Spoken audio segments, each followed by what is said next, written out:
School কলেজে ভর্তি প্রক্রিয়ার বিষয় নিয়ে মঙ্গলবার মহাকরণে রাজ্য শিক্ষা দপ্তরের তরফ থেকে এক সাংবাদিক সম্মেলন করা হয়। সাংবাদিক সম্মেলনে উপস্থিত ছিলেন শিক্ষা দপ্তরের সচিব রেবেল হেমেন্দ্র কুমার, অধিকর্তা অনিমেষ দেববর্মা ও অতিরিক্ত অধিকর্তা রাজেশ ভট্টাচার্য।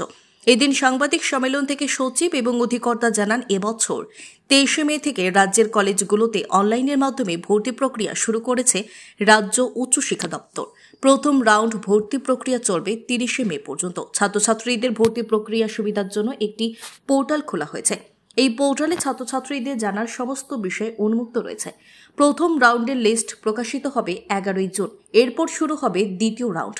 তবে এবারও 20 থেকে 22,000 ছাত্রছাত্রী ভর্তি হওয়ার আশা রয়েছে। Bureau report, BTV Tripura news. April মাসের 23 তারিখ আমরা রাজ্যের 8টা ডিস্ট্রিক্টে 15টা সেন্টারে জয়েন্ট এন্ট্রান্স পরীক্ষা নিয়েছিলাম।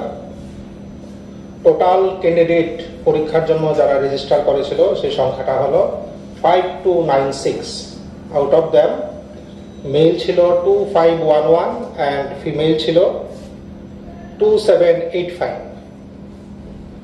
আচ্ছা, আমরা জানি যে জয়েন্ট এন্ট্রান্সের দুটো গ্রুপ হয়, একটা হলো পিসিএম গ্রুপ আর একটা হলো পিসিবি গ্রুপ। পিসিএম গ্রুপের জন্য রেজিস্টার করেছিল 2248 অ্যান্ড পিসিবি গ্রুপের জন্য রেজিস্টার করেছিল 4652।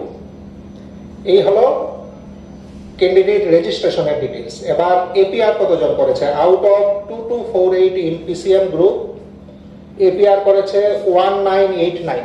ওরা পরীক্ষা দিয়েছে, that is 88.48%। and out of 4652 in PCB group APR করেছে 4332, it is more than 93%.